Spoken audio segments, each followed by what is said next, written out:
The latest crime statistics paint a bleak picture, but perhaps what's more disturbing is that more than 700 murders were actually committed by children. So when we're looking at, exactly where we're going as a country and also the role of children, our next guest specializes in violence prevention.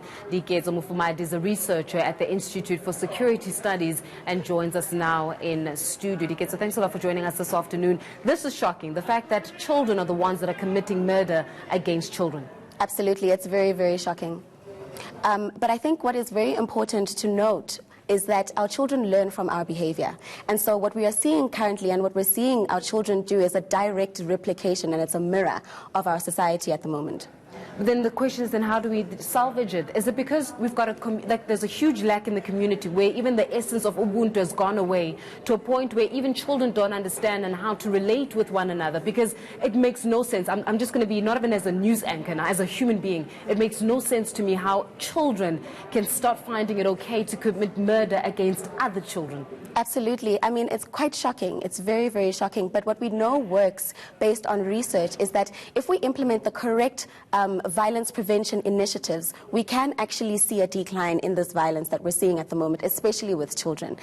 We know that a lot of the murders, as Minister Begikele said today, are happening within their home. They're happening over the weekends, Fridays, Saturdays, and Sundays. And so what we know is that if the police don't have the mandate to go into the homes, so what we need to start doing is investing in initiatives that target the home specifically. And we know that violence prevention initiatives they are effective in bringing down violence. So we need to start,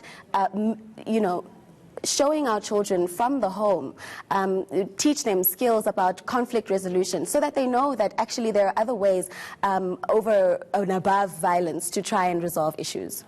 But then obviously when you said earlier the fact that children learn from what their parents are doing, in other words, the children actually see and most of the time mimic what the parents are doing, that says something about the type of homes that we even have in the South African context, that maybe the homes themselves are not safe enough.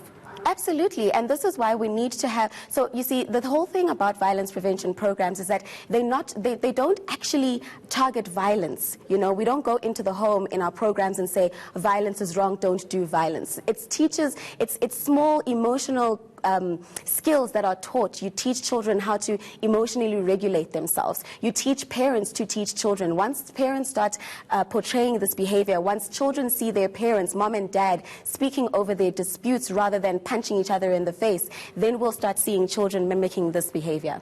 I have to ask you, what's the solution? I mean, what can we possibly do? What is the anecdote for this? Because right now, I've got the stats in my hand, and they actually look quite bleak. To know that murder has gone up, to know that rape has gone up, sexual assault has gone up, that says something about the nature of society that we're living in. You know what I'm saying? So that means that even if you leave your place of work, or even if you leave school, you leave there knowing that something may happen to you, and that's not okay. It's not okay. It's very scary, and I mean, I'm sure we can see everywhere that the reason why we're seeing so much violence is because our people are scared and they don't have another alternative for, how to go about feeling heard by the government, for example. What we need to start doing is making parenting programs mandatory for everyone. We know that they need to be targeted specifically at people and communities that are mostly disadvantaged, because these are the people that are mostly at risk of violence. But we need to start making these violence prevention programs mandatory everywhere, for every person, every parent, everywhere. We need to start making sure that we have effective anti-bullying programs that are implemented in our schools, so that not only is our school saying violence is wrong for children and portraying that correct behavior, but also that message is carried out through the homes as well, so that they see in those homes as well that, we can't keep being violent. That's not the way to answer the questions.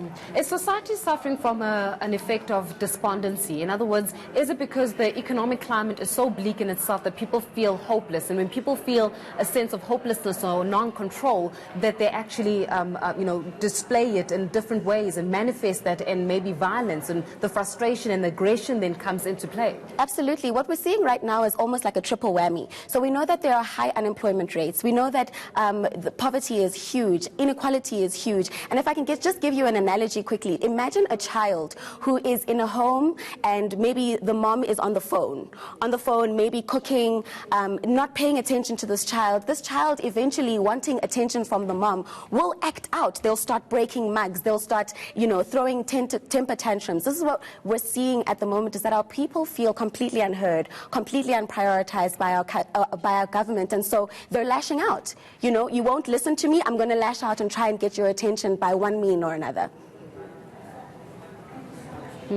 Diketso, we're going to leave our conversation there for this afternoon, but thanks a lot for joining us and shedding some light in terms of exactly what the real picture is out there. And of course, we'll be continuing this conversation throughout the hour.